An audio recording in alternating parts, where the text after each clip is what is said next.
त्वा गणपतिगं हवामहे कविं कवीनामुपमस्रवस्थमम् ज्येष्ठराजं ब्रह्मणां ब्रह्मणस्पद आनशृण्वन्नोतिभिः सीदसादनौ प्रणो देवी सरस्वती वाजेभिर्वाजनीवती धीनामवित्र्यवतु गुरुर्ब्रह्मा गुरुर्विष्णुः गुरुर्देवो महेश्वरः गुरुः साक्षात् परब्रह्म तस्मै श्रीगुरवे नमः। अस्मत्श्रीगुरुचरणारविन्दाभ्यां नमो नमः। श्रीकल्याणगुणावहं रिपुहरं दुःस्वप्नदोषावहं गङ्गास्नानविशेषपुण्यफलदं गोदानतुल्यं नृणाम् आयुर्वृद्धिदमुत्तमं शुभकरं सन्तानसम्पत्प्रदं नानाकर्म सुसाधनं समुचितं पञ्चाङ्गमाकर्ण्यताम्। बीजापूरगतेक्षुकारमुकलसच्चक्राब्जपासोत्पलं व्रीहग्रस्वविशानरत्नकलसप्रोज्जत्कराम्भोरुहः ध्येयो वल्लभया सपद्मकरया सृष्टोज्ज्वलद्भूषया विश्वोत्पत्ति विपत्ति संस्थितिकरो विघ्नेश इष्टार्थदः।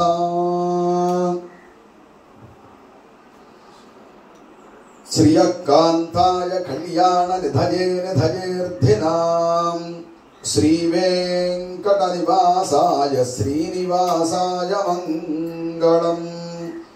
नित्याय निरवध्याय सत्यानन्दचिदात्मने सर्वान्तरात्मने श्रीमद्वेङ्कटेशाय मङ्गलम्। तिथिश्च श्रियमाप्नोति वारादायुष्यवर्धनम् नक्षत्रादु हरते पापं योगाद्रोगनिवारणम्। భక్త ప్రియులందరికీ కూడా విశ్వావసునామ సంవత్సర యుగాది శుభాకాంక్షలు. ఈరోజే బ్రహ్మదేవుడు యుగం ఆరంభించినటువంటి రోజు. అందుకోసం అని చెప్పి యుగాది, వాడుకలో ఉగాది అంటున్నారు, యుగాది అనాలి. శ్రీ విశ్వావసునామ సంవత్సరం ఉత్తరాయణం వసంత ఋతువు చైత్రమాసం శుక్లపక్షం ప్రతిపతు రేవతీ నక్షత్రం తదనంతరం అశ్విని నక్షత్రం ఇవన్నీ కూడా ఉన్నటి రోజు. ఆ విధంగా ఎవరైతే తిథి వారము నక్షత్రము యోగము కరణము ఇవన్నీ కూడా చూసుకుంటారో వారందరికీ కూడా పైన చెప్పిన ఫలితాలన్నీ కూడా వస్తాయి. తిథేశ్చ శ్రియమాప్నోతి వారాదాయుష్యవర్ధనం నక్షత్రాదు హరతే పాపం యోగాద్రోగ నివారణం అంటూ చెప్పబడుతోంది. ఈ విశ్వావసునామ సంవత్సరానికి రాజు అపర సస్యాధిపతి నేరసాధిపతి కుజుడు, మంత్రి సేనాధిపతి హర్షాధిపతి మేఘాధిపతి శని, పూర్వ సస్యాధిపతి చంద్రుడు, రసాధిపతి గురుడు, నవనాయకులలో 2 శుభులు, మిగిలిన 7 కూడా పాపులు. పగటి యందు రవి ఆర్ద్ర ప్రవేశము, దానివల్ల సస్యానికి కొద్దిగా ఇబ్బంది, జగద్విపత్తు ధరలు దగ్గును.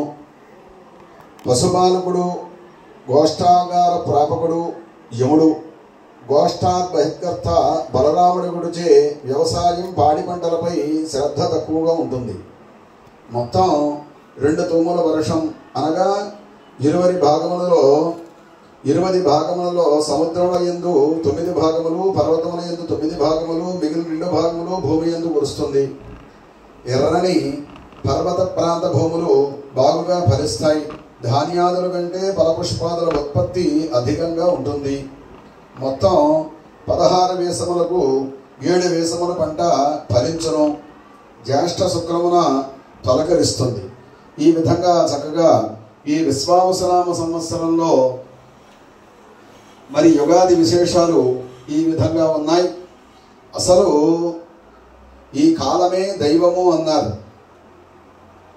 ఉగాది అనగానే గుర్తుకు వచ్చే అంశాల్లో ఈ పంచాంగం. సమాజంలో దాదాపుగా ప్రతి ఒక్కరూ కూడా ఉగాది వస్తుందనగానే పంచాంగం చూసుకోవడానికి, పంచాంగ ఫలితాలు చెప్పించుకోవడానికి, వినడానికి చక్కగా ఆసక్తి చూపిస్తూ ఉంటారు. పంచాంగంలో ఏముందో, ఈ ఏడాది తమ జీవితం ఎలా గడవబోతోందో తెలుసుకోవాలని చెప్పి తాపత్రయపడుతూ ఉంటారు. అందుకోసమనే తిథేస్య శ్రియమాప్నోతి వారాదాయుష్యవర్ధనం నక్షత్రాదు హరతే పాపం యోగాద్రోగ నివారణం అని చెప్పబడుతూ ఈ పంచాంగం ఈ విధంగా ఉంటుంది. అందులోనే మరి గ్రహములు, నక్షత్రములు, రాసులు, ముహూర్తములు, వర్జ్య దుర్ముహూర్తములు ఇటువంటివన్నీ కూడా పొందుపరిచి ఉంటూ ఉంటాయి. అవన్నీ కూడా చూసుకుని చక్కగా మనం కాలక్షేపం చేస్తూ ఉండాలి. ఉగాది కాలానికి సంకేతం. మానవ జీవనానికి కాలానికి ఉన్న అనుబంధాన్ని గుర్తు చేసుకునే ఆనంద వేళ ఉగాది. కాలాన్ని గణిస్తూ మారుతున్న కాలానికి అనుగుణంగా జీవితాన్ని తీర్చిదిద్దుకోవాలనే సందేశాన్ని ఉగాది అందిస్తూ ఉంటుంది. సహనానికి, వ్యక్తిత్వ వికాసానికి, మనోవికాసానికి ఆలవాలంగా నిలుస్తూ ఉంటుంది. కంటికి కనిపించనేటువంటి బలమైన శక్తి కాలం. కాలాన్ని కాదని ఎవరూ కూడా ఏ పని చెయ్యలేరు. కాలానికి అనుగుణంగానే ప్రతి వ్యక్తి కూడా తన దినచర్యను తీర్చిదిద్దుకుంటూ ఉంటాడు. కాలాన్ని కంటితో దర్శించి ఇది కాలం యొక్క పూర్తి స్వరూపం అని నిర్ధారించిన వాళ్ళు కూడా లేరు. కాలం తనకు తానుగా సాగిపోతుంది. కాలాన్ని అనుసరించి నడుచుకోవడమే మనిషి చేసే పని. తనంతట తానుగా ఆవిర్భవించి తనతో పాటు మనిషిని నడిపిస్తున్నటువంటి శక్తి కాలం. ఇంతవరకు కాలాన్ని జయించినటువంటి వ్యక్తి కూడా ఎవరూ లేరు. కాలం అంటే చాలా అనంతమైంది. ఎప్పుడు పుట్టిందో, ఎలా మారుతుందో ఎవరూ కూడా ఊహించలేరు. అదొక స్వయంభమూర్తి. గ్రహగతుల ఆధారంగా ఖగోళంలో ఏర్పడుతున్నటువంటి మారుతున్న మార్పులను గమనించి మనం కాలాన్ని విభజన చేస్తున్నాం. అంతేగాని కాలానికి ఇది నిర్దిష్టమైనటువంటి విభజన అంటూ ఏదీ కూడా లేదు. అందుకోసమనే ఈశాన సర్వ విద్యానాం ఈశ్వర సర్వభూతానాం బ్రహ్మాధిపతిర్బ్రహ్మణోధిపతిర్బ్రహ్మా శివో మే అస్తు సదాశివోం అంటూ కాలపురుషుణ్ణి వేదాల్లో చక్కగా స్తుతిస్తూ ఉన్నాం. అతి ప్రాచీనమైనటువంటి అర్ఘ్యవేదంలో కాల విభజన గురించినటువంటి ప్రస్తావనలు చాలా చోట్ల ఉన్నాయి. ఆయా కాలాల్లో నిర్వహించవలసినటువంటి యజ్ఞ యాగాది క్రతువులను వివరించే సందర్భాల్లో కాల ప్రస్తావన కనిపిస్తుంది.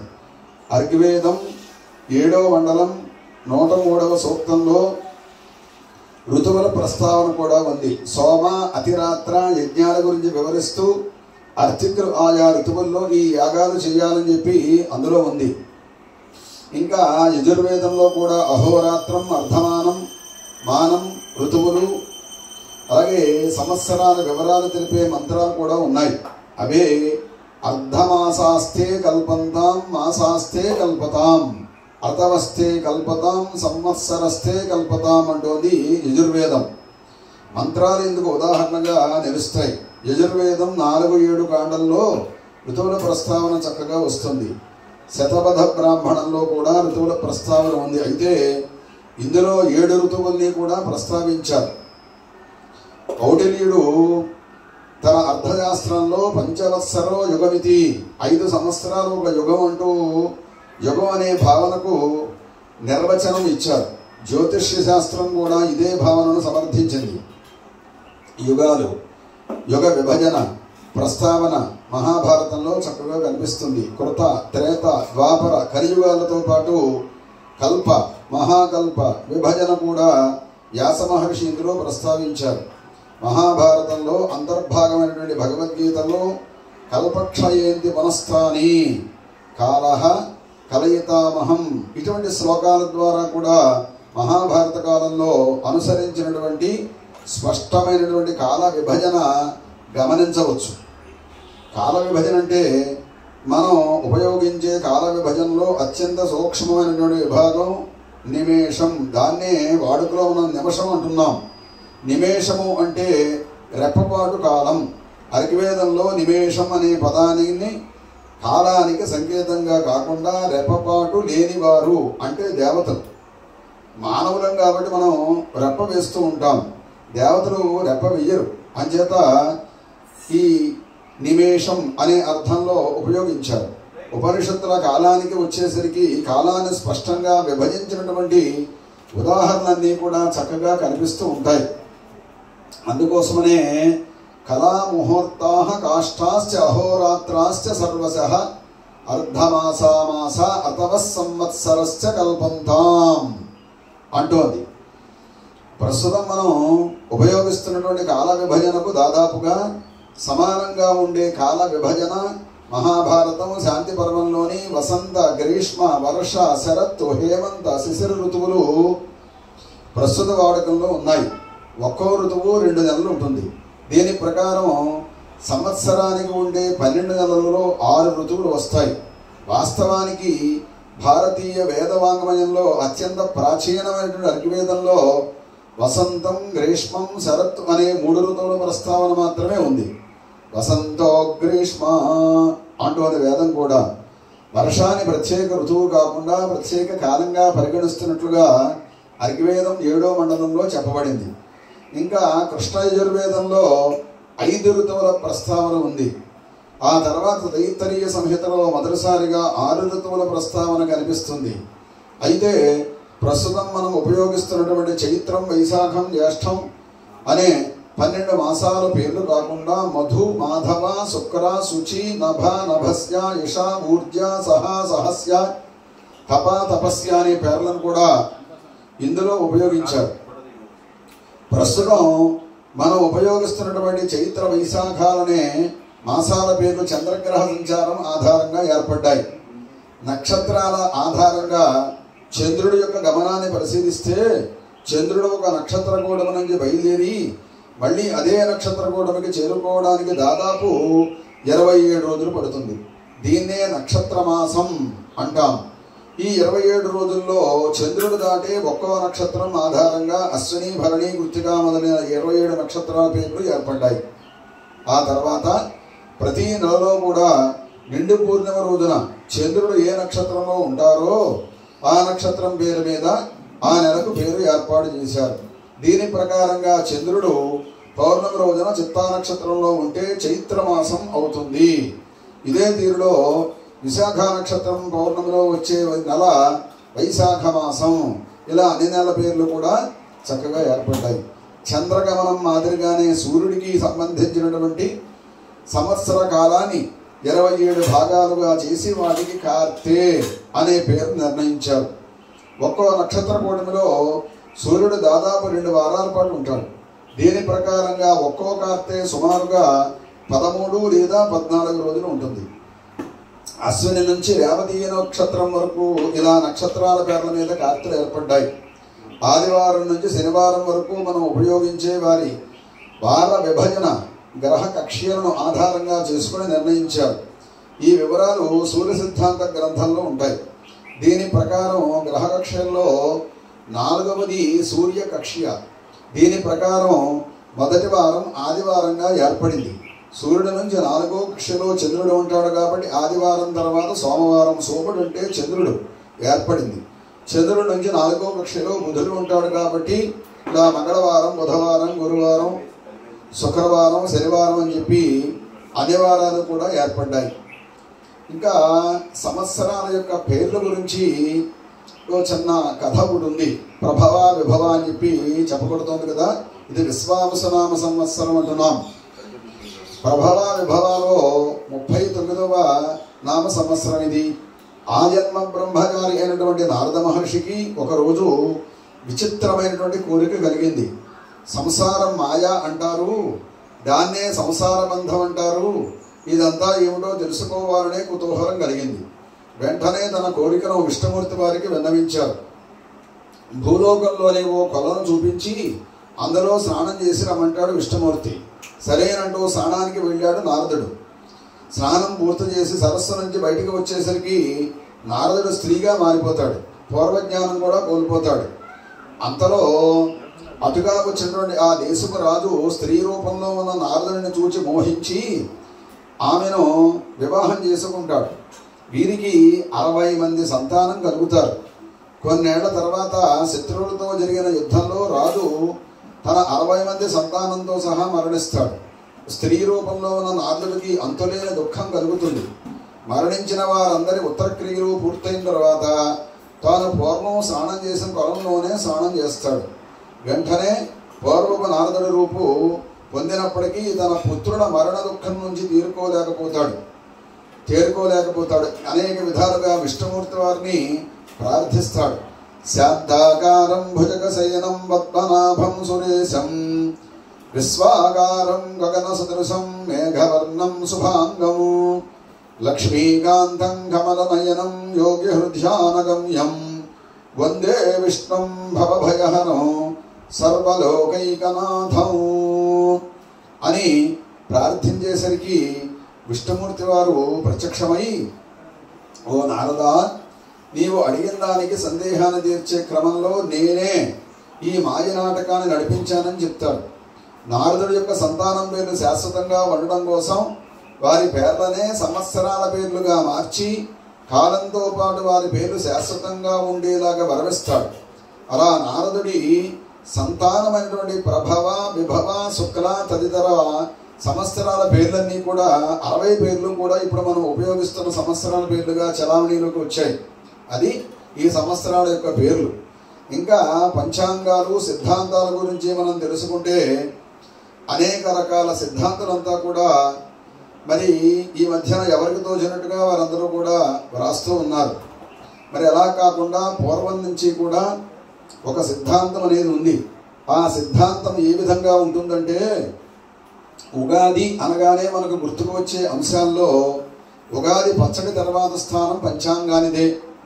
రాబోయే సంవత్సర కాలంలో తమ భవిష్యత్తు ఎలా ఉంటుందో తెలుసుకోవాలన్న ఆసక్తి ప్రతి ఒక్కరిలో కూడా ఉంటుంది. ఇందుకోసం ప్రతి ఒక్కరూ కూడా ఉగాది రోజున పంచాంగ శ్రవణం చేస్తారు, అంటే వింటూ ఉంటారు. పంచాంగ రచనకు సూర్య, దృక్కు అనే 2 సిద్ధాంతాలు మన దేశంలో అత్యంత ప్రాచుర్యంలో ఉన్నాయి. వీటిలో సూర్య సిద్ధాంతం అత్యంత ప్రాచీనమైనది. అనాదిగా ఇది ప్రాచుర్యంలో ఉంది. భట్టోత్పల, దివాకర, కేశవ, విజయనంది, చిత్రభాను, శ్రీరంగనాథ, మకరంద, నరసింహ, భాస్కరాచార్య, ఆర్యభట్ట, వరాహ మిహిర తదితర ఖగోళ గణిత శాస్త్రవేత్తలంతా కూడా ఖగోళ పరిజ్ఞానం ఆధారంగా కాల విభజన చేసి స్పష్టమైన వివరణ ఇచ్చారు. వీరిలో ఆంగ్ల శకం 1178 కాలానికి చెందిన మల్లికార్జున సూరి రాసినటువంటి సూర్య సిద్ధాంత భాష్యం తెలుగు, సంస్కృత భాషల్లో ముద్రితమై ఇప్పటికీ కూడా వాడుకలో ఉంది. పంచాంగ రచనలకు ఇదే అత్యంత ప్రామాణిక గ్రంథం.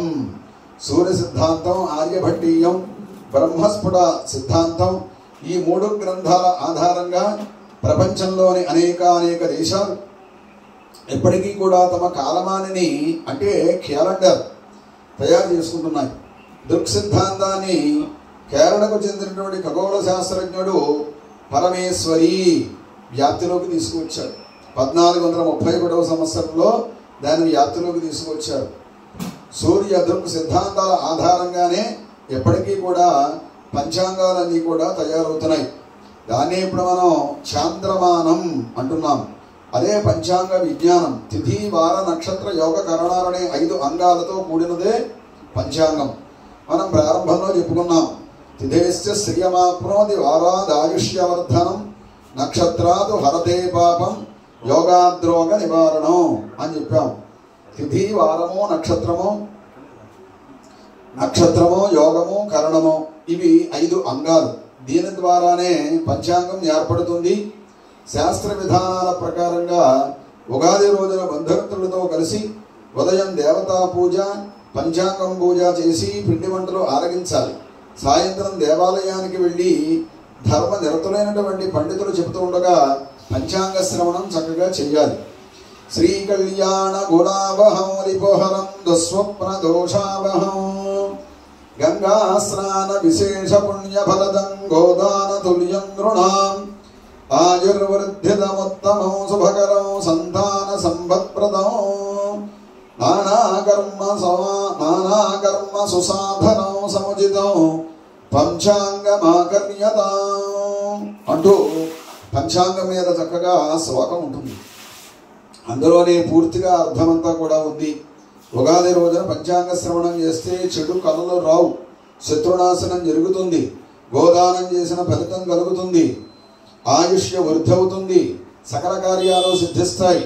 అంతేకాదు సంపదలు కోరేవారు తిథి పట్ల, దీర్ఘాయుష్యు కోరేవారు వారం పట్ల, పాప విముక్తి కోరేవారు నక్షత్రం పట్ల, ఆరోగ్యం కోరేవారు యోగం పట్ల, కార్య జయం కోరుకునేవారు కరణం పట్ల జాగ్రత్త వహించాలని చెప్పి శాస్త్రం అంతా కూడా చెప్పబడుతోంది. పంచాంగం వైజ్ఞానిక కోణంలో గ్రహ గమనాలను పరిశీలించి ఖగోళ మార్పులను అంచనా వేసి ప్రజలకు కొన్ని సూచనలు చేస్తూ ఉంటుంది. వాటిని ఆచరించడమా వద్దా అనేది ప్రజల విజ్ఞత మీద ఆధారపడి ఉంటుంది. ఆచరించినా ఆచరించకపోయినా పంచాంగకర్తలకు లాభం లేదా నష్టం ఏమీ కలగదు. ఒకవేళ ప్రయోజనం కలిగితే అది మనకు మాత్రమే కలుగుతుంది.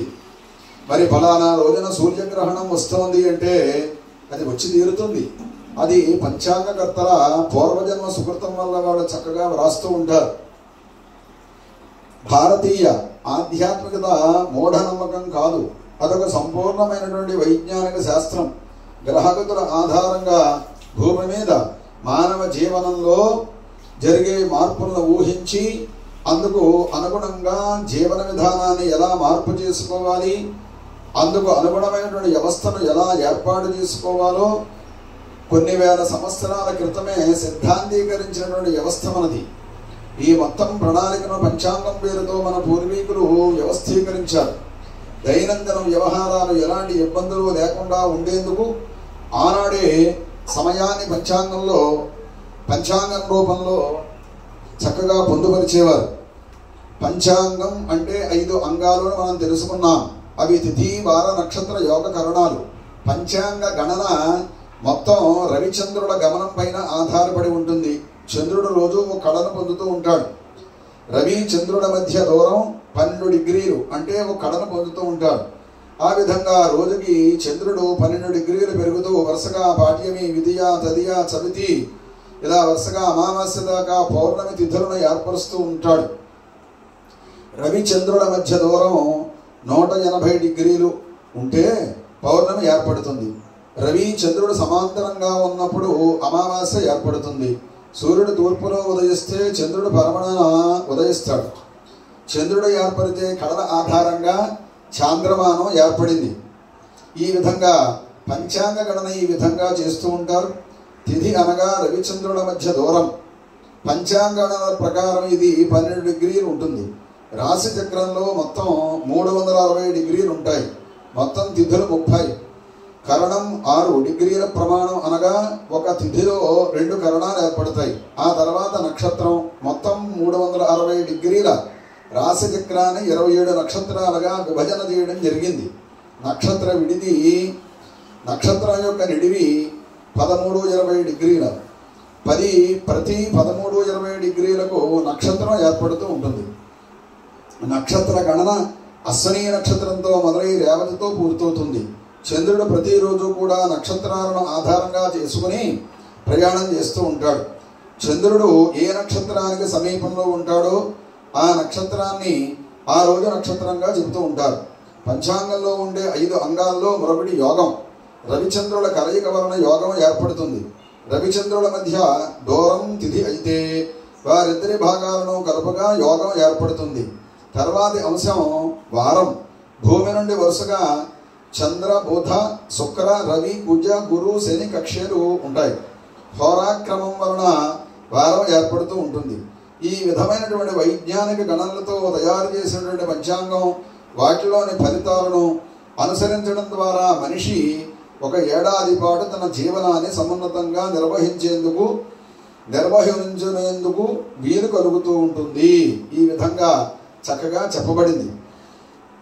ఈ ఉగాది రోజున ఎవరైతే ఇటువంటి పంచాంగం చక్కగా వింటూ ఉంటారో, చూస్తూ ఉంటారో, చదువుతూ ఉంటారో వారందరికీ కూడా ఆ యొక్క సర్వదేవతల సంపూర్ణ అనుగ్రహం అందరికీ కూడా లభిస్తుంది అని చెప్పబడుతూ అనేక చోట్ల ఈ పంచాంగ శ్రవణం అంతా కూడా చేస్తూ ఉంటారు.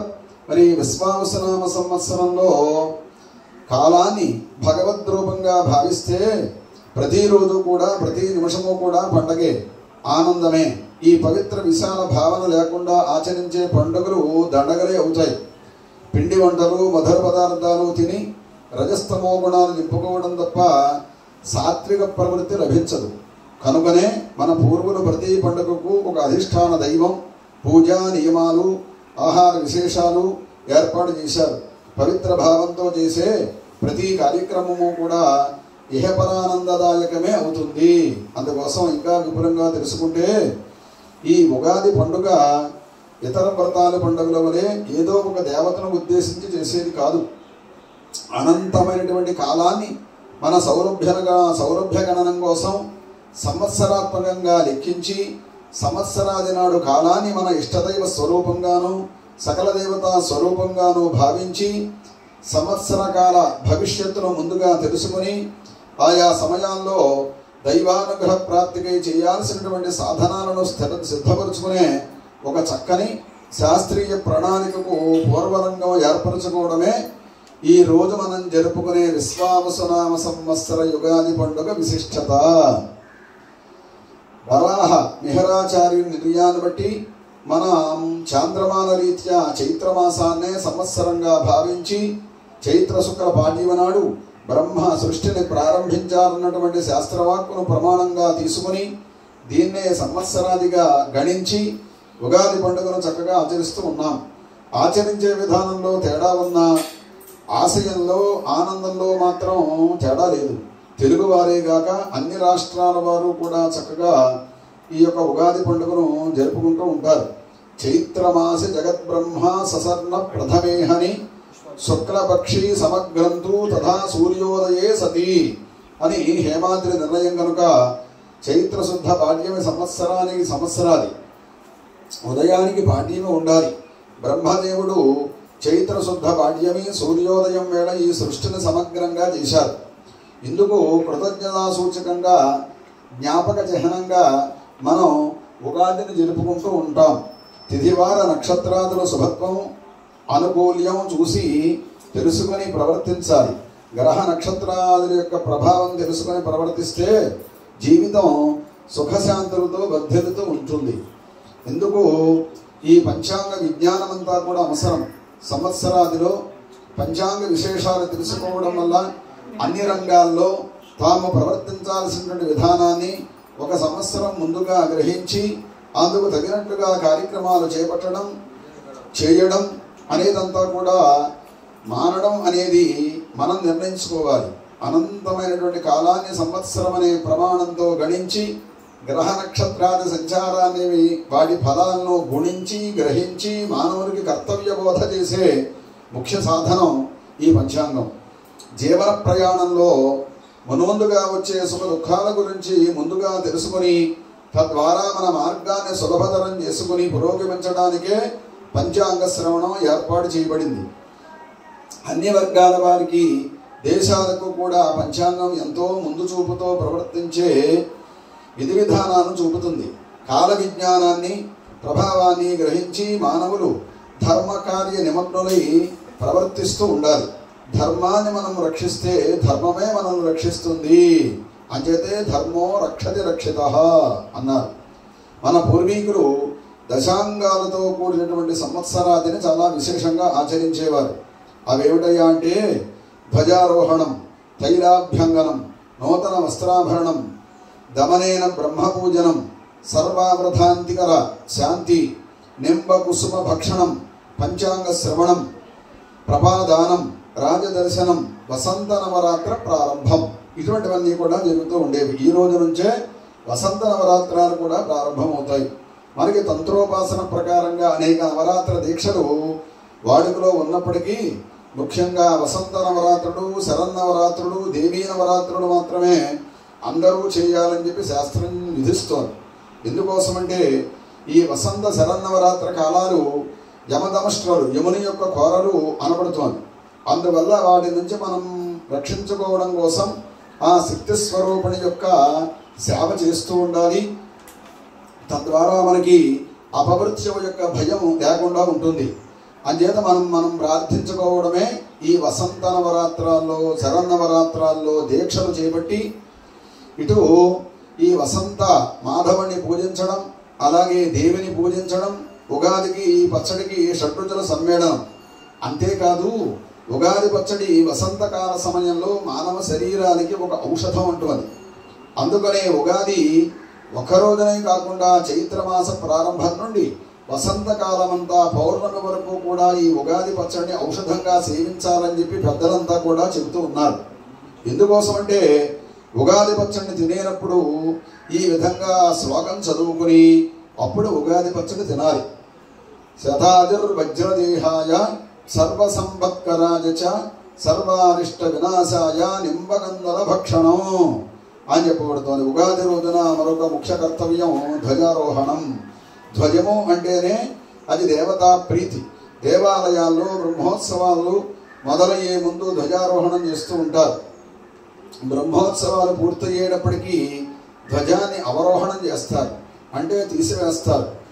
ధ్వజారోహణం ఉన్నంతకాలం కూడా సకల దేవతలు కూడా ఆకాశగమనం చేస్తూ ఇక్కడ దైవ కార్యక్రమం జరుగుతోంది కాబట్టి మనం ధ్వజారోహణం జరుగుతున్న దగ్గరగా రక్షణగా ఉందాము అని అక్కడే ఉంటారు.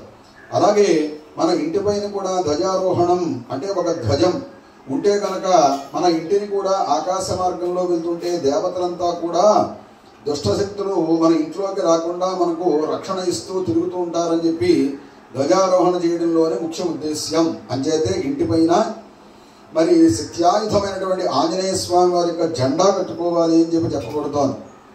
మనం ప్రతి పండగకు కూడా నిర్వర్తించే విధంగానే మరి ఒంటికి తైలాభ్యంగనం నూనె రాసుకుని తలంటుకుని నూతన వస్త్రాలను ఆభరణాలను ధరించి ధవనంతో బ్రహ్మను పూజించాలి.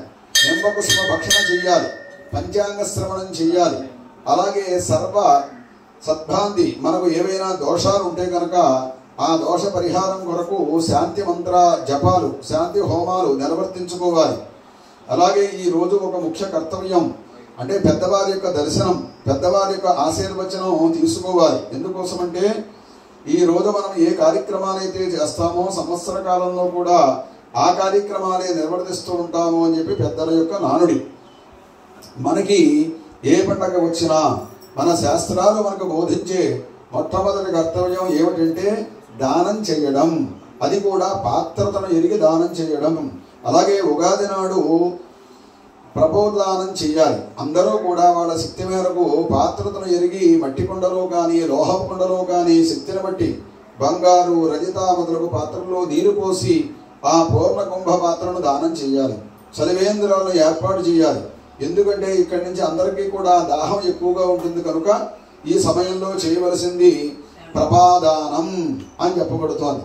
అదేవిధంగా రోజంతా చాలా చాలా పనులతో సమయాన్ని గడిపే వారికి కూడా మన సంప్రదాయ పద్ధతులను ఆచరించాలని ఉన్నా ఎలా ఆచరించాలో తెలియక సతమవుతూ ఉంటారు.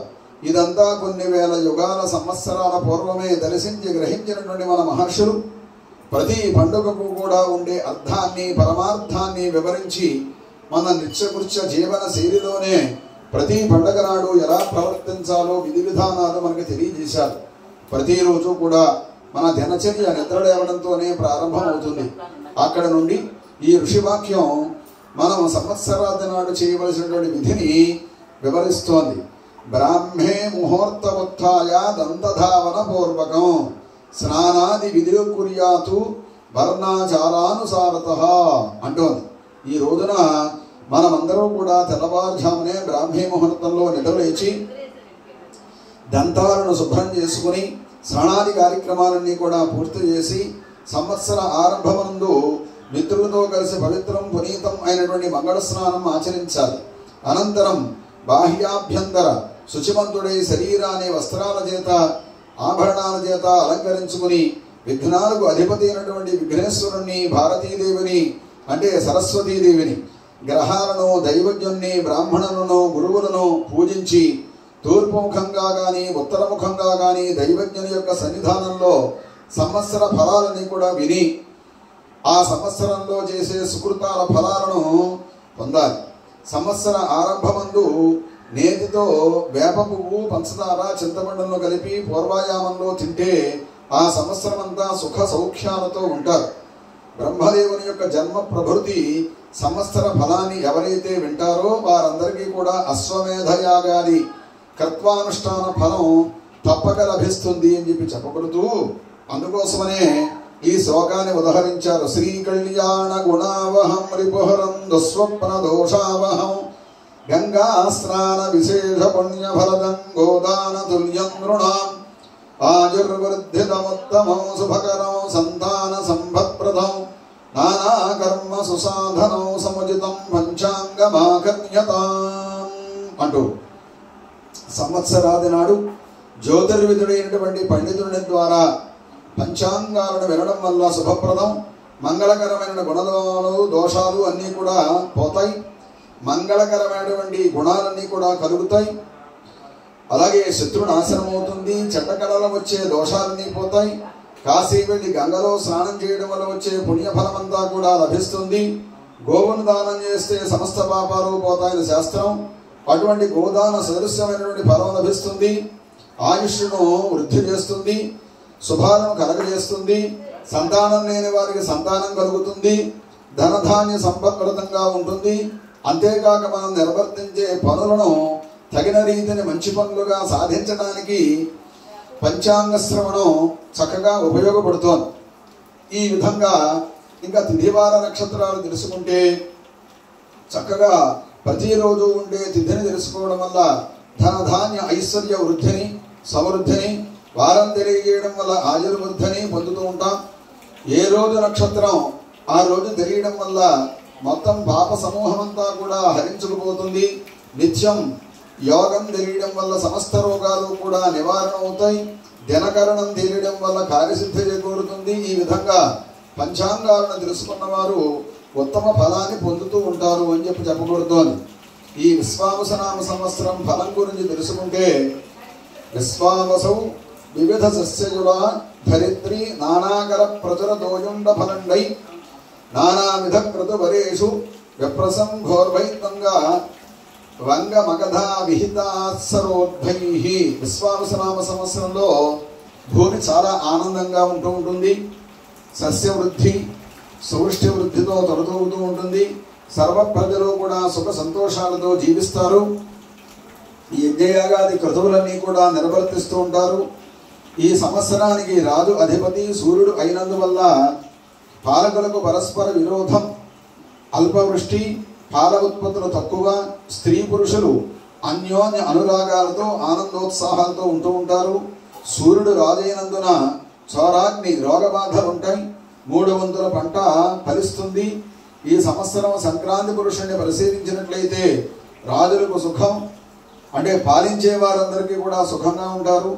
ఉత్తర దేశాలకు హాని, ప్రజలకు రోగభయం, రాజులకు యుద్ధ భయం కలుగుతుంది. తిథ్యాది బలములన్నీ కూడా సుభిక్షాన్నే సూచిస్తూ ఉన్నాయి. పశుపాలకుడు పశువులను, అలాగే కట్టేవాడు పశువులను దొడ్డి నుండి విడిపించేవాడు కూడా యముడు అయినందువల్ల ఈ సంవత్సరం పాడి పంటలపై అంత శ్రద్ధ కనపడడం లేదు. ఆరోగ్య సామాజిక రంగాలకు మేలు జరుగుతుంది. వ్యవసాయ రైతాంగ సమస్యలు కొలిక్కొస్తాయి. వస్త్ర వ్యాపారం సామాన్యంగా ఉంటుంది. మంత్రి చంద్రుడి గుట వలన అనుకూల వర్షాలు, రాజులకు వృద్ధి కలుగుతుంది. సేనాధిపతి రవి వలన స్వల్ప వృష్టి ఇస్తారు.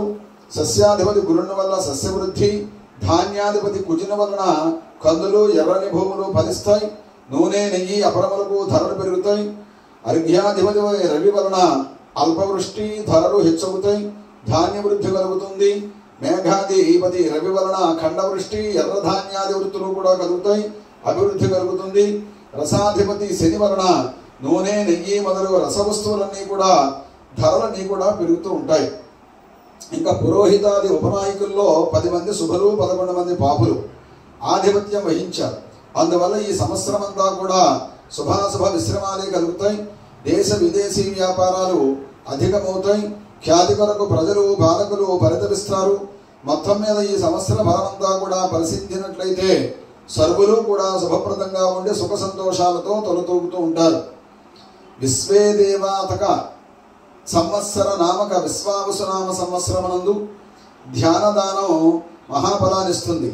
అందువల్ల ప్రతి ఒక్కరూ కూడా నవగ్రహ జప హోమాదులు తత్ కవచ స్తోత్ర పారాయణలు చేసుకున్నచో శాంతి కలిగి శుభాలు కలుగుతాయి.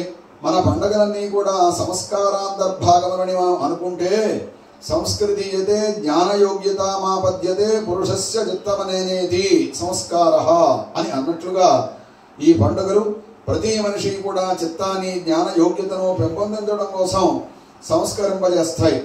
జ్యోతిష్య శాస్త్రం వేదమునకు అంగములైన అంగాల్లో జ్యోతిషాయామనం చక్షుః, జ్యోతిషామయనం చక్షుః అన్న వాక్యానుసారం ఒకటి జ్యోతిష్య శాస్త్రం చక్షుస్థానమైనందున, అంటే అవి కళ్ళు కాబట్టి షడంగములో జ్యోతిష్య శాస్త్రానికి ఇచ్చినటువంటి ప్రాముఖ్యత తెలుస్తుంది.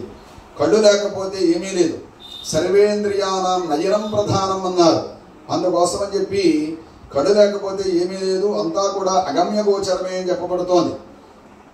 జ్యోతిష శాస్త్రం సూర్యచంద్రాదులనే సాక్షిగా గైకొని నిత్య నైమిత్తికాది శ్రౌత స్మార్తాది కర్మలను ఆచరించుటకు తోడ్పడుతోంది. వేదాంగమైనటువంటి జ్యోతిష శాస్త్ర సంబంధమైనటువంటి పంచాంగాన్ని సంవత్సరాది నాడు ఎవరైతే వింటారో ప్రతిరోజు కూడా నిత్య తిథి వార నక్షత్ర యోగకరణాలను ఎవరైతే తెలుసుకుంటారో వారందరూ కూడా చక్కగా శతమానం భవతి శతాయుః పురుషస్యతేంద్రియ ఆయుష్యేవేంద్రియే ప్రతిష్టతి అను శృత్యనుసారంగా ఆయురారోగ్య ఐశ్వర్యాలు పొంది సుఖ సంతోషాలతో నిండు నూరేళ్లు జీవిస్తారని పెద్దల యొక్క ఆశీస్సులు ప్రవచనం. పంచాంగ శ్రవణం ఏటేటా ఉన్నాం, కానీ పంచాంగ పరిజ్ఞానం ప్రతిరోజు కూడా అలవరుచుకోలేకపోతున్నాం. అందుకే ప్రయత్నం చేసి అందరూ కూడా ధరించాలి. ఆ దిశగా అందరూ కూడా కర్తవ్యోన్ముఖులు కావాలని చెప్పి ఆశిస్తూ ఈ విధంగా ఈ పంచాంగం యొక్క ఫలితాలన్నీ కూడా ఉన్నాయి. ఇంకా రాశి ఫలితాలు, కందాయ ఫలితాలు మనకి ప్రారంభంలో చెప్పుకున్నాం. 9 గ్రహాలు, అలాగే 27 నక్షత్రాలు, 12 రాసులు, మేషం, వృషభం, మిథునం, కర్కాటకం, సింహం, కన్యా, తులాం, వృశ్చికం, ధనస్సు, మకరం, కుంభం, మీనం. ఇవి 12 రాసులు. ఈ 12 రాసులు కూడా 3 నక్షత్రాలతో ఉంటూ ఉంటాయి. ఇందులో మేషరాశి వారికి ఆదాయం 2, వ్యయం 14. వృషభ రాశి వారికి ఆదాయం 11, వ్యయం 5. మిథున రాశి వారికి 14 ఆదాయం, వ్యయం 2. కర్కాటక రాశి వారికి ఆదాయం 8, వ్యయం 2. సింహరాశి వారికి 11 ఆదాయం, 11 ఖర్చు. అలాగే కన్యారాశి వారికి 14 ఆదాయం, 2 ఖర్చు. తులారాశి వారికి 11 ఆదాయం, 5 ఖర్చు. వృశ్చిక రాశి వారికి 2 ఆదాయం, 14 ఖర్చు. ధనువు రాశి వారికి 5 ఆదాయం, 5 ఖర్చు. మకర రాశి వారికి 8 ఆదాయం, 14 ఖర్చు. కుంభరాశి వారికి 8 ఆదాయం, 14 ఖర్చు. మీనరాశి వారికి 5 ఆదాయం, 5 ఖర్చు. ఈ విధంగా రాజ్య పూజ్యములు ఉన్నాయి. అలాగే అవమానములన్నీ కూడా మేషం దగ్గర నుంచి మీనం దాకా 5, 7, 1, 3, 4, 3, 7, 3, 3, 6, 6, 6, 2, 2, 5, 2, 1, 5, 4, 5, 7, 5, 3, 1 రాజ్య పూజ్య అవమానములు ఇవన్నీ కూడా. మరి కందాయ ఫలాలని చెప్పి 0 ఉంటూ ఉంటాయి నక్షత్రాల్లో. అందులో మరి మొదటి 0 ధనలాభమని, సమసంఖ్యలు అలాగే సమఫలితాలని, శూన్య సంఖ్యలు శూన్య ఫలితాలని చెప్పి ఇవన్నీ కూడా ఉంటాయి. ఇప్పుడు చెప్పబడే వాటిలో బేసి సంఖ్యలేమో ధనలాభం, సమసంఖ్యలేమో సమఫలితం, శూన్య సంఖ్యలేమో శూన్య ఫలితం ఇవన్నీ కూడా వస్తాయి. జాగ్రత్తగా శ్రద్ధగా వినండి. అశ్వనీ నక్షత్రానికి 5, 2, 3, భరణీ నక్షత్రానికి 0, 0, 1, కృత్తికా నక్షత్రానికి 3, 1, 4, రోహిణీ నక్షత్రానికి 6, 2, 2, మృగశిర నక్షత్రానికి 1, 0, 0, ఆర్ద్ర నక్షత్రానికి 4, 1, 5, 4, 1, 3, పుష్యమీ నక్షత్రానికి పునరుసు నక్షత్రానికి 7, 2, 1, పుష్యమీ నక్షత్రానికి 2, 0, 4, ఆశ్లేష నక్షత్రానికి 5, 1, 2, మఖా నక్షత్రానికి 0, 2, 0, పుబ్బా నక్షత్రానికి 3, 0, 3, ఉత్తరా నక్షత్రానికి ఉత్తరన్న ఉత్తర ఫల్గునన్న 1, 6, 1, 1, హస్తా నక్షత్రానికి 1, 2, 4, చిత్తా నక్షత్రానికి 4, 2, 0, 2, స్వాతి నక్షత్రానికి 7, 1, 0, విశాఖ నక్షత్రానికి 2, 2, 3, అనురాధ నక్షత్రానికి 501, జ్యేష్ఠ నక్షత్రానికి 014, మూలా నక్షత్రానికి 322, పూర్వాషాఢ నక్షత్రానికి 600, ఉత్తరాషాఢ నక్షత్రానికి 113, శ్రవణ నక్షత్రానికి 421, ధనిష్ఠ నక్షత్రానికి 704, శతభిష నక్షత్రానికి 212, పూర్వభద్ర నక్షత్రానికి 520, ఉత్తరాభద్ర నక్షత్రానికి 003, రేవతి నక్షత్రానికి 311. ఈ విధంగా కందాయి ఫలాలు ఉన్నాయి. దాని ద్వారా ధనలాభమని, అలాగే ఆరోగ్యపరంగా ఇబ్బందులని, ఇటువంటివన్నీ కూడా తెలుస్తూ ఉంటాయి. ఇంకా మరి ఎప్పుడెప్పుడా అని చెప్పి అందరూ కూడా ఎదురు చూసేది. అదేవిధంగా కొన్ని మంచి మంచి విషయాలు అవన్నీ కూడా ఈ సంవత్సరంలో ఉన్నాయి. అవి ఏమిటయ్యా అంటే, ప్రభవాది 60 సంవత్సరాల్లో 30వది 39వ సంవత్సరం. ఇందాక ఒకసారి చెప్పుకున్నాం. 39వ సంవత్సరం ఈ విశ్వావసునామ సంవత్సరం. ప్రభవ విభవ ఇవన్నీ కూడా 60 సంవత్సరాలు. ఆ 60 సంవత్సరాల్లో ఇది 39వ సంవత్సరం. ఈ ఏడాది చక్కటి ఫలితాలన్నీ కూడా ఉన్నాయి. జ్యేష్ఠ పౌర్ణమి మంగళవారం అనగా 10/6/2025 నుండి ఆషాఢ శుద్ధ త్రయోదశి వరకు ఈ జ్యేష్ఠ మాసంలో మౌఢ్యమి గురుమౌఢ్యం ఉంది.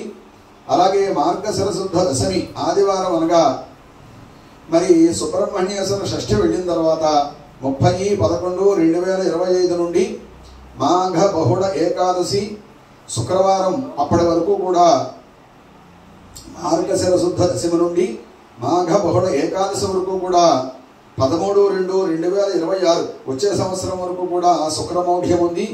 అంచేత మార్గశిర మాసంలోనూ మాఘ మాసంలోనూ శుభముహూర్తములు ఉండవు, పుష్కరాలు. ఈ ఏడాది 15/5/2025 తేదీ వైశాఖ శుద్ధ తదియ గురువారం నుండి 26/5/2025 తేదీ సోమవారం వరకు కూడా సరస్వతీ నదికి పుష్కరాలు జరుగుతాయి. గురుడు వృషభ రాశి నుంచి మిథున రాశికి ప్రవేశిస్తాడు. అందుచేత సరస్వతీ నదికి పుష్కరం ప్రారంభమవుతుంది. ఇంకా గ్రహణాలు ఈ ఏడాది మన దేశంలో కనిపించే సూర్యగ్రహణాలు లేవు. 7/9/2025 తేదీ భాద్రపద పౌర్ణమి, వినాయక చవితి దాటిన తర్వాత భాద్రపద పౌర్ణమి ఆదివారం రాత్రి 9:50 నుండి 1:31 వరకు కూడా సంపూర్ణ చంద్రగ్రహణం. ఇది శతభిష నక్షత్రం పూర్వభాద్ర నక్షత్రాల్లో ఏర్పడుతుంది. అందువల్ల కుంభరాశి వారు చూడకూడదు.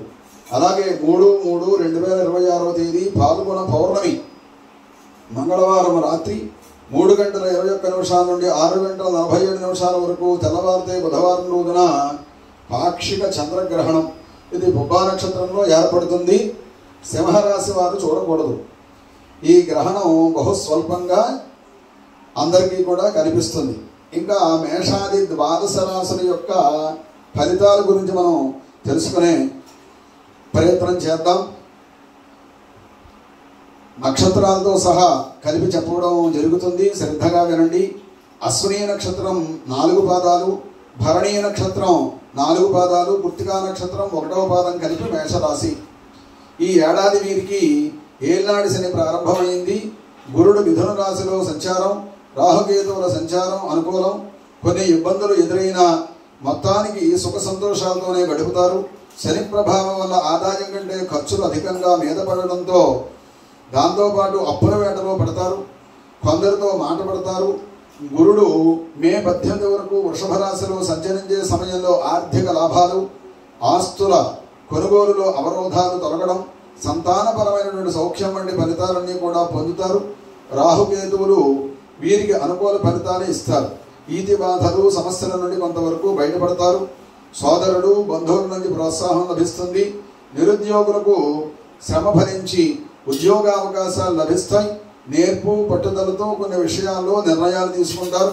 సంఘంలో పేరు ప్రతిష్టలు నిలబెట్టుకుంటూ ఉంటారు. ఆరోగ్య విషయంలో మాత్రం శ్రద్ధ చూపాలి. ముఖ్యంగా ఉదర సంబంధిత రుగ్మతలు బాధించే వీలుంటుంది. ఇంటిలో వివాహాది శుభ కార్యక్రమాలు నిర్వహిస్తారు. తద్వారా ఖర్చులు తప్పకపోవచ్చు. విద్యార్థులకు కొత్త ఆశలు చిగురుస్తాయి. అనూహ్యంగా కొన్ని విద్యావకాశాలు సాధిస్తారు. ఇంటి నిర్మాణ యత్నాలు కార్యరూపంలో పెడతారు. విరివిరిగా తీర్థయాత్రలు చేస్తారు. శాస్త్ర సాంకేతిక రంగాల వారికి మిశ్రమంగా ఉన్న మొత్తానికి అనుకూలత అధికం. వ్యాపారస్తులు ఊహించని విధంగా లబ్ధి పొందుతారు. పెట్టుబడుల విషయంలో అడుగు ముందుకేస్తారు. ఉద్యోగస్తులు విధి నిర్వహణలో అంకిత భావంతో పనిచేసి పైవారి మన్ననలు పొందుతారు. కొందరికి ట్రాన్స్ఫర్లు ఉండవచ్చు.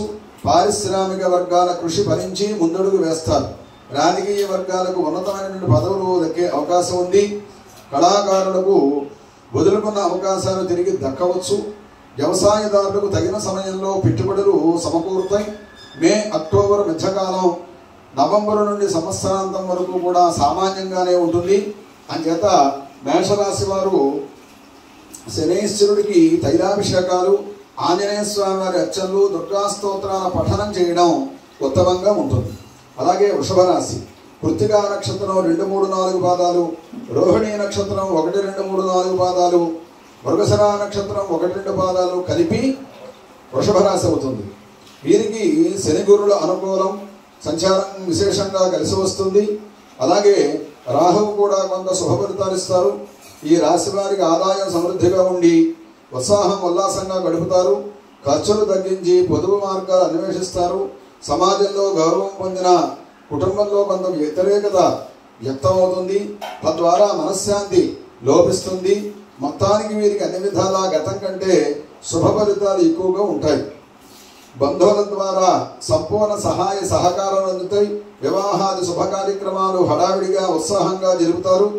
వాహన చోదకులు కొంత జాగ్రత్తలు పాటిస్తే మంచిది. ఇంకొన్ని ముఖ్య వ్యవహారాల్లో అనూహ్యంగా విజయం సాధిస్తారు. కొన్ని సంఘటనలు మిమ్మల్ని ఆశ్చర్యపరుస్తాయి. శాస్త్ర సాంకేతిక రంగాల వారికి విశేష గుర్తింపు, అలాగే విదేశీ అవకాశాలు ఉండవచ్చు. విద్యార్థులు నిరుద్యోగుల కృషి మరింత ఫలిస్తుంది. మరి ఇంటి నిర్మాణాలు చేపడతారు. వ్యాపారులు పెట్టుబడులను పెంచి విస్తరణ కార్యక్రమాలు చేపడతారు. అలాగే లాభాలు అందుతాయి. ఉద్యోగ వర్గాలు విధుల్లో అవాంతరాలు తొలగి ఊరట లభిస్తుంది. మరి మే అక్టోబర్ మధ్య మార్పులు జరిగే వీలుంది. పారిశ్రామిక రాజకీయ వర్గాల చిరకాల ఆశలు ఫలిస్తాయి. గతం నుండి వేధిస్తున్నటువంటి సమస్యలు తీరుతాయి.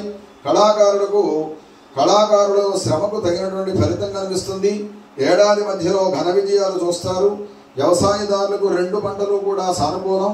అక్టోబర్, నవంబర్, జనవరి నెలల్లో కొన్ని సమస్యలు రావచ్చు. ముఖ్యంగా ఆరోగ్యపరంగా చికాకులు, ధన వ్యయం, మానసిక ఆందోళన ఇటువంటి ఫలితాలన్నీ కూడా ఉంటాయి.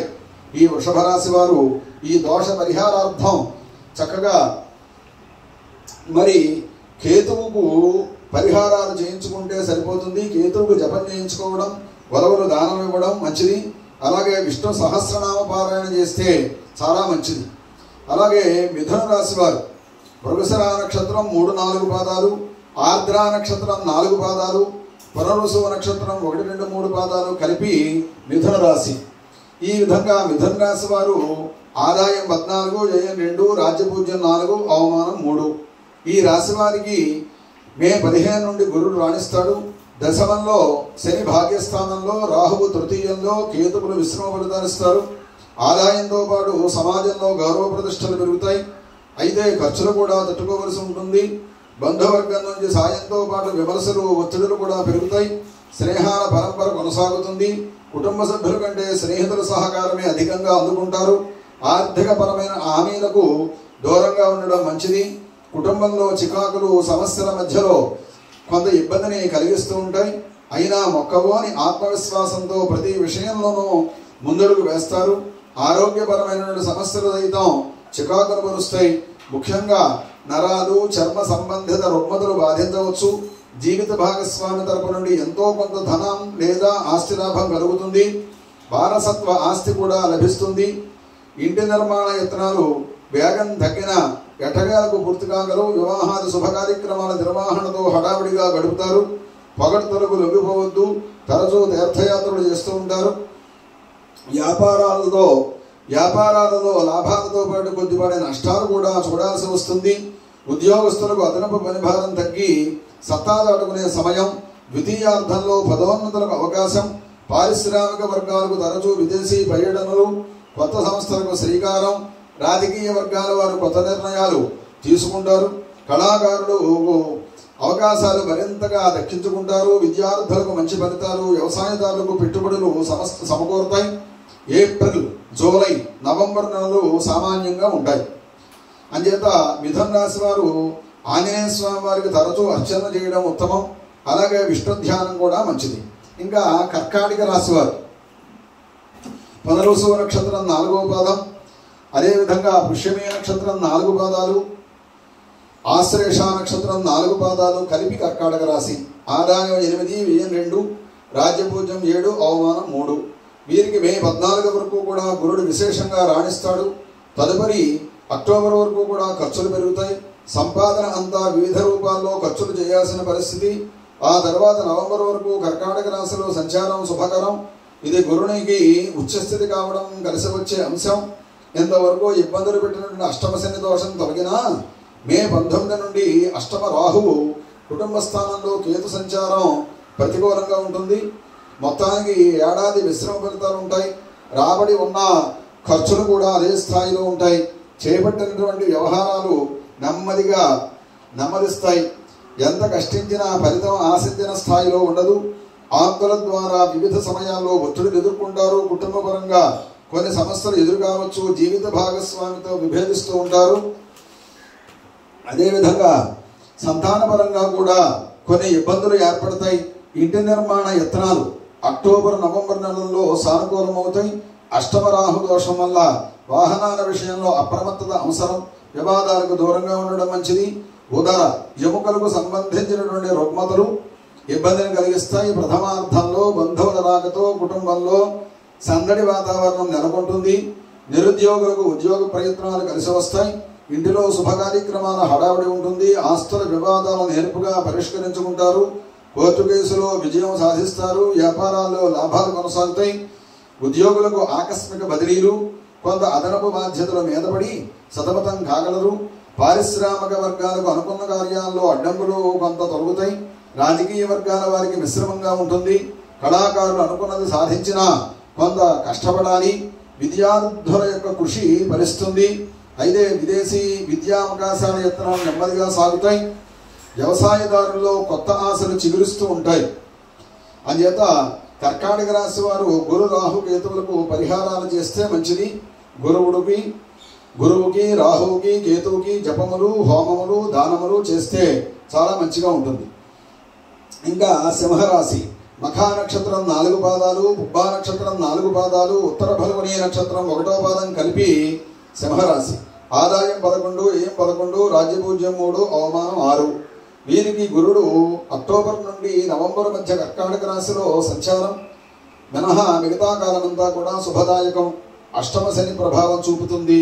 అలాగే జన్మరాశిలో కేతువు, సప్తమంలో రాహువు కూడా మిశ్రమంగా ఫలితాలిస్తారు. గురుని యొక్క ప్రభావం అనుకూలమై ఆదాయం సమకూరిన శని ప్రభావంతో కొన్ని అదనపు ఖర్చులు వచ్చి పడతాయి. కుటుంబంలో కలహాలు, మానసిక సంఘర్షణ మధ్య గడుపుతూ ఉంటారు. అయితే గురుబలం వల్ల కొంత గట్టెక్కుతారు. కేతు ప్రభావం వల్ల ఆధ్యాత్మిక కార్యక్రమాలపై అధికంగా దృష్టి సారిస్తారు. సప్తమ రాహువు కారణంగా భార్యాభర్తల మధ్య మనస్పర్ధలు నెలకొనవచ్చు. కొంత సంయమనం పాటిస్తూ ముందుకు సాగడం ఉత్తమం. ఆరోగ్యంపై ప్రత్యేక దృష్టి పెడుతూ సమయానుసారం ఆహార విహారాదులు పూర్తి చేస్తే మంచిది. అత్యవసర పరిస్థితుల్లో మీరు నమ్ముకున్న వారే రక్తహస్తాలు చూపే అవకాశం ఉంటుంది. సమాజంలో విశేష గౌరవం పొందుతారు. అయితే కుటుంబంలో మాత్రం వ్యతిరేక భావాలన్నీ కూడా కనిపిస్తూ ఉంటాయి. మీ ఆశయాల సాధనకు కృషి చేసి కొంత సఫలమవుతారు. వివాహ యత్నాలు సఫలమవుతాయి. వ్యవహారాలు కొంత ఆలస్యంగా పూర్తి కాగలవు. వాహనాలు, కొత్త ఇల్లు కొనుగోలు చేస్తారు. కోర్టు వ్యవహారాలు మాత్రం ఇంకా నలుగుతూనే ఉంటాయి. వ్యాపార వాణిజ్య రంగాల వారికి పెట్టుబడులకు ఇబ్బంది ఉండదు. సరైన గిరాకీ లేకపోవడంతో ఆందోళన చెందుతూ ఉంటారు. ఉద్యోగులకు ఆకస్మిక మార్పులు ఉండవచ్చు. శాస్త్ర సాంకేతిక రంగాల వారికి మంచి గుర్తింపు లభించే కాలం. పారిశ్రామిక వర్గాల తరచూ విదేశీ పర్యటనలు చేస్తూ ఉంటారు. రాజకీయ వర్గాలకు ఒక పిలుపు ఊరటనిస్తుంది. కళాకారులకు కొత్త అవకాశాలు ఉత్సాహాన్నిస్తాయి. విద్యార్థులు శ్రమానంతరం ఫలితాలు సాధిస్తారు. వ్యవసాయదారులకు 2వ పంట లాభిస్తుంది. అక్టోబర్, నవంబర్ మధ్య అన్నింటా మరింత అప్రమత్తతో మెలుగుతూ ఉండాలి. వీరు శనికి పరిహారాలు చేయించుకోవాలి. అలాగే లక్ష్మీ నరసింహ స్తోత్రాలు పఠిస్తే చాలా మంచిగా ఉంటుంది. అదేవిధంగా కన్యారాశి ఉత్తర ఫల్గుని నక్షత్రం 2, 3, 4 పాదాలు, హస్తా నక్షత్రం 4 పాదాలు, చిత్తా నక్షత్రం 1, 2 పాదాలు కలిపి ఈ యొక్క కన్యారాశి. ఆదాయం 14, వ్యయం 2, రాజ్యపూజ్యం 6, అవమానం 6. వీరు విశేష గురుబలంతో దూసుకు వెళతారు.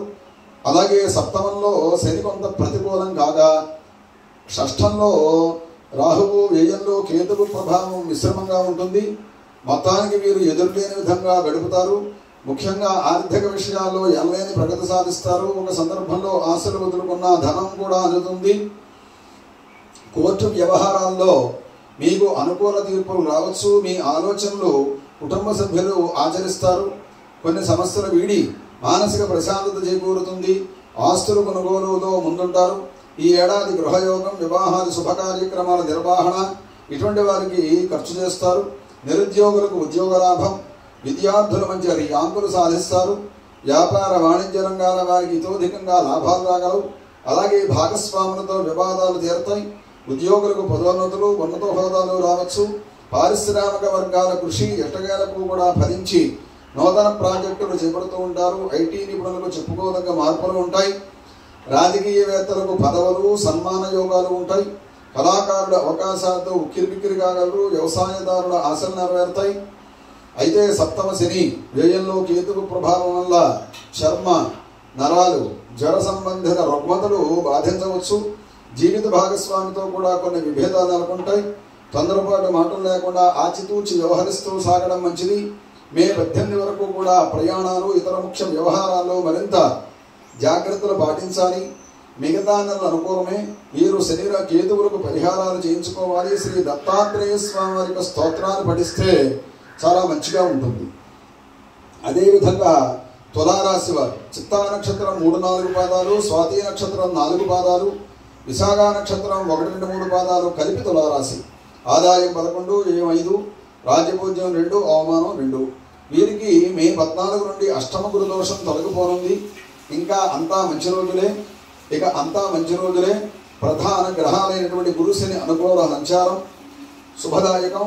రాహుకేతువులు సామాన్య ఫలితాలు ఇస్తారు. మొత్తానికి గతం కంటే అద్భుతమైన ఫలితాలు చూస్తారు. ముఖ్యంగా ఆర్థికంగా పరిపుష్టి సాధిస్తారు. ఇతరుల వద్ద నిలిచిపోయినటువంటి ధనం చేతికి అందుతుంది. స్థిరాస్తులు సైతం సమకూరుతాయి. ముఖ్యంగా తండ్రి ద్వారా రావాల్సిన ఆస్తులు దక్కవచ్చు. కుటుంబంలోనూ ప్రశాంతత చేకూరుతుంది. కొంతకాలంగా భార్యాభర్తల మధ్య నెలకొన్నటువంటి మనస్పర్ధలు తొలగి సమన్వయంతో ముందుకు సాగుతారు. సంతాన విషయంలో మీ అంచనాలు నిజం కాగలవు. శత్రువులుగా మారిన బంధువులు కొందరు తప్పిదాన్ని తెలుసుకుంటారు. వివాహాది శుభ కార్యక్రమాలకు డబ్బు వెచ్చిస్తూ ఉంటారు. కొన్ని సమస్యలు వాటంతట అవే తీరి ఓరట చెందుతారు. సమాజంలో ప్రత్యేక గుర్తింపు, పేరు ప్రతిష్టలు పొందుతారు. వాహన గృహయోగాలు కలుగుతాయి. కాంట్రాక్టులకు ఊహించిన టెండర్లు దక్కవచ్చు. తరచూ తీర్థయాత్రలు చేస్తూ ఉంటారు. వ్యాపారాలు లాభాల దిశగా సాగుతాయి. కొత్త పెట్టుబడులకు సైతం అనుకూలం. ఉద్యోగస్తులకు పై స్థాయి వారి ప్రశంసలు అందుతాయి. కొందరికి పదోన్నతులు సంభవం. పారిశ్రామిక వర్గాలకు చిక్కులు తొలగి ప్రోత్సాహకరంగా ఉంటుంది. రాజకీయ నాయకుల ఆశయాలు ఫలించే శుభకాలం. విద్యార్థుల మంచి ర్యాంకులు సాధిస్తారు. వ్యవసాయదారులకు నూతనోత్సాహం. శాస్త్ర సాంకేతిక రంగాల వారు పరిశోధనలో విజయాలు సాధిస్తారు. మే వరకు కూడా ఆరోగ్య, కుటుంబ సమస్యలు, వృధా ఖర్చులు ఎదురవుతాయి. వివాదాలకు దూరంగా ఉండాలి.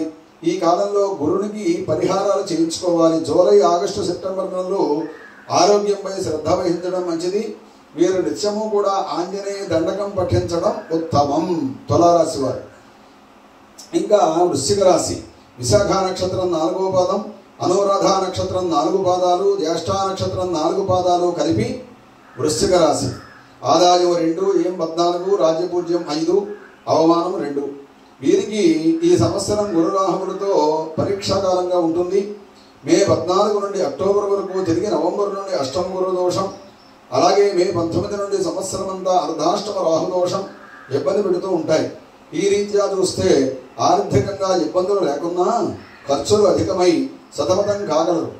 నిరుద్యోగులకు వచ్చినటువంటి అవకాశాలు సైతం చేజారి నిరాశ చెందుతారు. శుభకార్యాల రీత్యా ఖర్చులు చేస్తారు. మీ మాటకు కుటుంబంలోనే వ్యతిరేకతే రావచ్చు. ప్రతి వ్యవహారాన్ని 1-2 సార్లు ఆలోచించడం మంచిది. ఏ నిర్ణయమైనా ఆప్తుల సలహా మేరకు తీసుకోవడం ఉత్తమం. మిత్రులు సన్నిహితులతో అకారణంగా వైరం, వాహనాలు, భూములు కొనాలన్న ఆలోచన కలిగి ఆ దిశగా అడుగులు వేస్తూ ఉంటారు. అయితే కష్టసాధ్యమైన ప్రయత్నం ఫలిస్తుంది. ఎంతకాలం మీరే సాయం అందించగా ప్రస్తుతం వెనకడుగు వేయాల్సిన పరిస్థితి వస్తుంది. విచిత్రమైనటువంటి సంఘటనలన్నీ కూడా ఎదురై ఆశ్చర్యపడుతూ ఉంటారు. అక్టోబరు, నవంబరు మధ్య గురుబలం వల్ల ఆకస్మిక ధనలబ్ధి, మానసిక ప్రశాంతత, పరిపూర్ణ ఆరోగ్యం సమకూరుతాయి. శాస్త్ర సాంకేతిక రంగాల వారు తమ ప్రతిభను చాటుకుంటారు. వ్యాపారాల్లో లాభ నష్టాలు సమస్థాయిలో ఉండవచ్చు. ఉద్యోగస్తులకు విధుల్లో కొన్ని అవాంతరాలు వచ్చినా అన్నీ కూడా అధిగమిస్తారు. కొన్ని బదిలీలు నిలిచిపోయే అవకాశం ఉంది. పారిశ్రామిక వర్గాలకు విదేశీ పర్యటనలు, కొత్త సంస్థలకు అనుమతుల కోసం యత్నిస్తూ ఉంటారు. రాజకీయ వర్గాలకు సరైన గుర్తింపు దక్కవచ్చు. కళాకారులకు అనుకోని అవకాశాలు ఊరటనిస్తాయి. విద్యార్థుల యత్నాలు శ్రమానంతరం ఫలిస్తాయి. వ్యవసాయదారులకు 2వ పంట లాభిస్తుంది. గురుని అష్టమ స్థితి, రాహువు అర్ధాష్టకమ స్థితి వల్ల మానసిక ఆందోళన, చికాకులు, ఇతరులతో మాటపడాల్సినటువంటి పరిస్థితి ఉంటుంది. వీరు కనకధారా స్తోత్రం పఠిస్తే చాలా మంచిగా ఉంటుంది. అదేవిధంగా ధనురాశి, మూలా నక్షత్రం 4 పాదాలు, పూర్వాషాఢ నక్షత్రం 4 పాదాలు, ఉత్తరాషాఢ నక్షత్రం 1 పాదం కలిపి ధనురాశి. ఆదాయం 5, వ్యయం 5, రాజ్యపూజ్యం 1, అవమానం 5. వీరు కొన్ని సమస్యలు, ఇబ్బందులు ఎదురైనా అత్యంత చాకచక్యంగా అధిగమిస్తారు. మనోబలమే వీరికి ఆయుధం. ఏమాత్రం దిగాలు చెందక దీక్షగా ముందుకు సాగితే మంచి ఫలితాలు సాధిస్తారు. వీరికి అర్ధాష్టమ శనితో పాటు మే 14 వరకు తిరిగి అక్టోబర్, నవంబర్ మధ్య అష్టమ గురుడు దోషకారుడు. రాహుకేతువులు శుభదాయకమైన ఫలితాలన్నీ కూడా ఇస్తారు. శని అష్టమ గురుడు ఆరోగ్యంపై ప్రభావం చూపుతారు. ఆయా కాలాల్లో కొంత జాగ్రత్తలు పాటించడం మంచిది.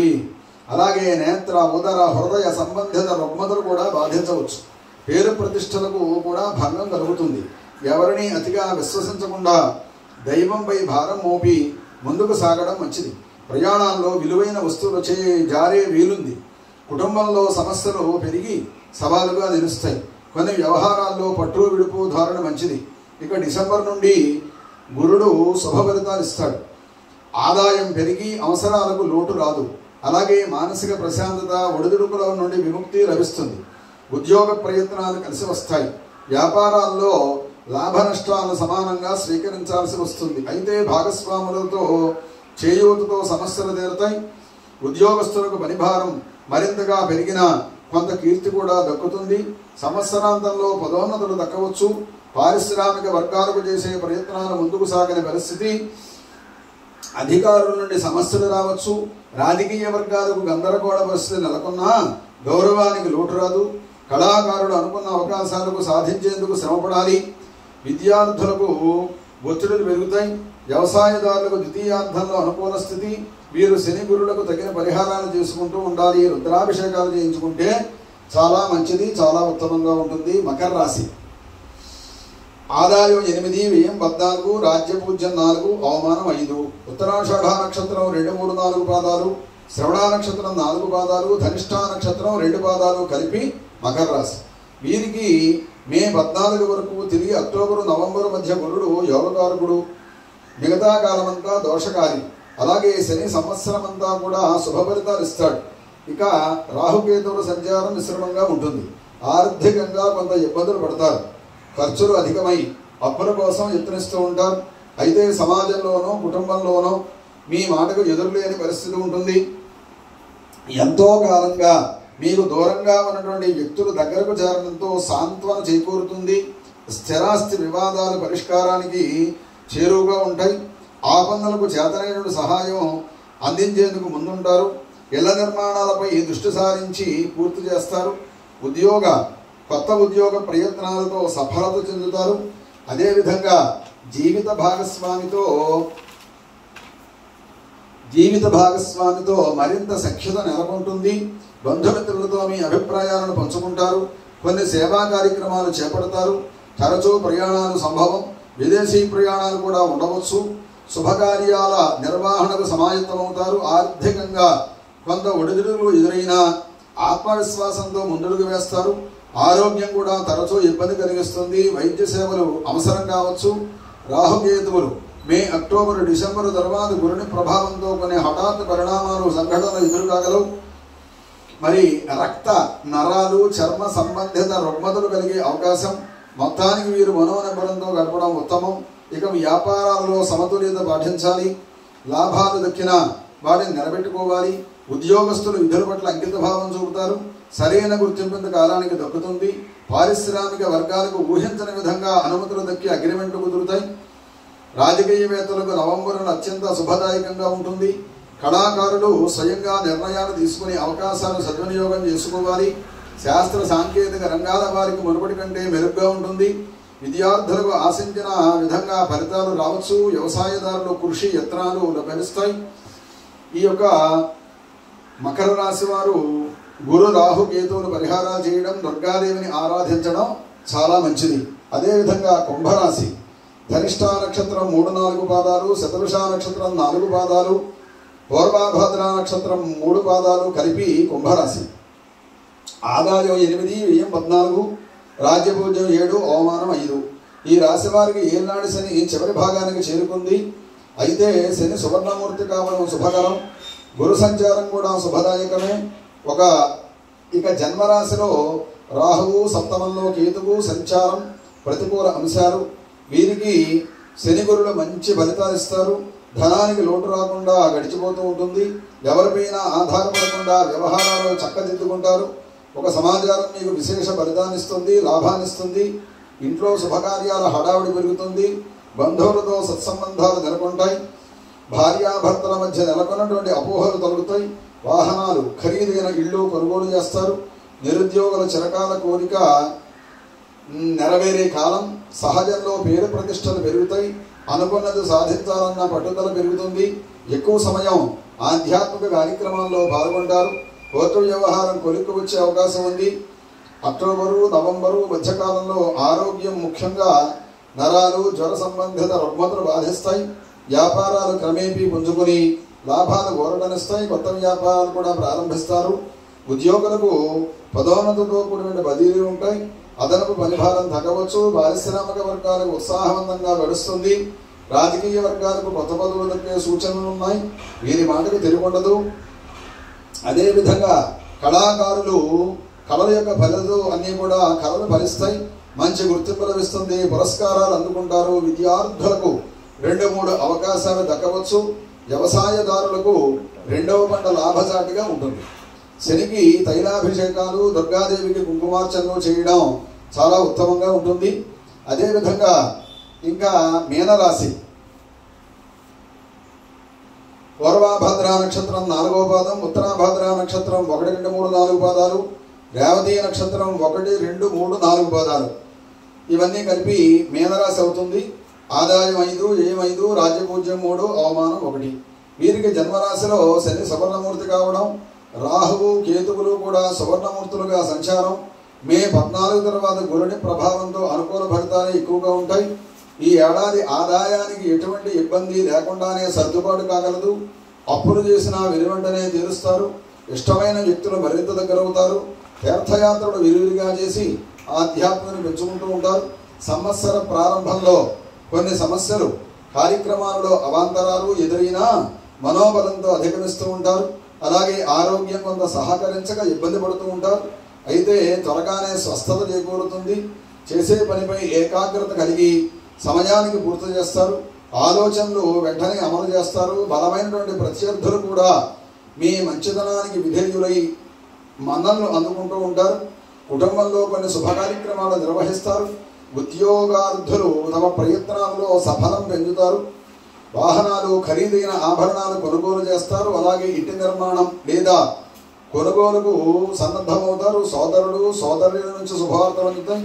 కాంట్రాక్టర్లు, రియల్ ఎస్టేట్ వ్యాపారులు ద్వితీయార్థంలో మరింత లబ్ధి పొందుతారు. మరి అదేవిధంగా వ్యాపారస్తులు కొత్త పెట్టుబడులు అంది ముందడుగు వేస్తారు. సంస్థలను మరింత విస్తరించే దిశగా అడుగులు వేస్తారు. ఉద్యోగులకు ఒత్తిడులు పెరిగినా అధిగమిస్తారు. పై స్థాయి నుంచి ప్రోత్సాహం ఉంటుంది. రాజకీయ వర్గాలకు ప్రజాదరణ పెరుగుతుంది. పారిశ్రామిక వర్గాలకు తరచూ విదేశీ ప్రయాణాలతో పర్యటనలతో గడుపుతారు. కళాకారులకు అవకాశాలతో పాటు విజయాలు వరిస్తాయి. విద్యార్థులకు శ్రమానంతరం మంచి ఫలితాలు రాగలరు. వ్యవసాయదారులు రెండవ పంటలో లాభాలు పొందుతారు. అంచేత మేనరాశి వారు శని రాహువు ప్రథమార్థంలో గురువునికి పరిహారం చేయాలి. అలాగే లక్ష్మీ నరసింహ స్తోత్రాల పఠనంలో మనస్సులోని సంకల్పాలన్నీ కూడా నెరవేరుతాయి. అంచేత ఈ విధంగా ద్వాదశ రాశుల యొక్క ఫలితాలన్నీ కూడా చక్కగా ఉన్నాయి. ఎవరైతే ఇవన్నీ కూడా చక్కగా విని ఆచరిస్తూ ఉంటారో వారందరికీ కూడా మంచి మంచి ఫలితాలన్నీ కూడా ఉంటాయి. కలియుగ దైవం వెంకటేశ్వర స్వామి వారు, మిగిలిన దేవీ దేవతామూర్తులు, గ్రామదేవతలు అందరూ కూడా సదా మనం అందరినీ కూడా రక్షించుగాక. స్వస్తి ప్రజాభ్య పరిపాలయంతాం న్యాయేన మార్గేణ మహిం మహిషాః. గోబ్రాహ్మణేభ్యః శుభమస్తు నిత్యం. లోకాః సమస్తాః సుఖినో భవంతు. మంగళం గోసలేంద్రాయ మహనీయ గుణాత్మనే చక్రవర్తి తనోజాయ సార్వభౌమాయ మంగళం. కాలే వర్షదవర్జన్య పృథివీ సస్యశాలినీ దేశోయం శోభరహితో బ్రాహ్మణాః సునిర్భయాః. అపుత్రాः పుత్రిణः సంతు పుత్రిణः సంతు పౌత్రిణः అధనాः సధనాः సంతు జీవంతు శరదాం శతం. సహనా భవతు సహ వీర్యం కరవావహై. ఓం శాంతి శాంతి శాంతి. వేదాశీర్వచనం. శతం జీవ శరదో వర్ధమానేత్య భనకమో భవతి వందేర్ఘమాయుర్వర్ధయేన వర్ధయంతి శతమేన మేన శతాత్మానం భవతి శతమనంతం భవతి శతం దీర్ఘమాయుః. ఆజుర్దాగ్రే హవిషాలుషాణో ఘృత ప్రదీకో ఘృతయో నిరేధి ఘృతం లీత్వా మధుచారగవ్యో శతమానం భవతి శతాయుః పురుషస్యేంద్రియ ఆయుష్యేంద్రియే ప్రతిష్ఠతి. లోకాః సమస్తాః సుఖినో భవంతు. సర్వే జనాః సుఖినో భవంతు. సర్వ ప్రపంచస్య శాంతిరస్తు. స్వస్తి.